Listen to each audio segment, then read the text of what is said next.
ঊর্ধ্বক্রমে সাজাও। ঊর্ধ্বক্রমে সাজাও মানে কি বললাম? ছোট থেকে বড় সাজাবো। কিভাবে সাজাবো?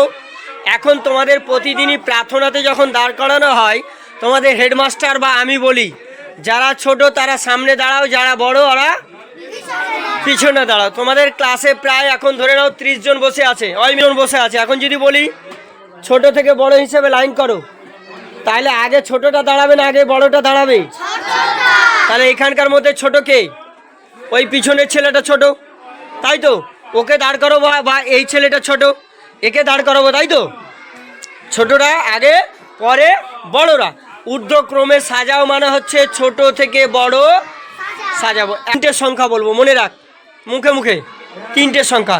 একটা বললাম 5, একটা বললাম 3, একটা বললাম 8। কে আগে বসবে, কে পরে বসবে, তারপরে কে বসবে বলো?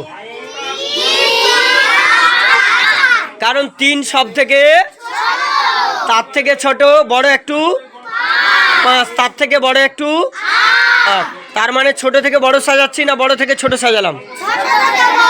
তাহলে মনে থাকবে, বোর্ডে লিখেছি আমি ঊর্ধ্বক্রমে সাজাও, তাই তো? ঊর্ধ্বক্রমে সাজাও, মনে থাক। দেখ, ঊর্ধ্বক্রমে সাজাও মানে আমরা জানলাম ছোট থেকে সাজাবো। বোর্ড তাকাবে প্রত্যেকে। প্রথম কাজ কি হবে? সংখ্যাগুলো কটা করে আছে গুনবো। কটা করে আছে বলবো। দেখো 1 2 3, 1 2 3, 1 2 3 4। এটা কটা পেলাম? 4টা পেয়ে। তার মানে একে গোল করে ঘিরে রাখো, একে গোল করে ঘিরে রাখো। 1 2 3, 1 2 3। বাকি 3টা ওটাই খালি 4টা, তাই তো? একে গোল করে ঘিরে দিয়েছি মানে এ সব লাস্টে যাবে, এসব লাস্টে যাবে। প্রথম সংখ্যা দেখো, এর প্রথম সংখ্যা 7, এর প্রথম সংখ্যা 6, এর প্রথম সংখ্যা 7, এর প্রথম সংখ্যা 2। কে ছোট হলো সব থেকে?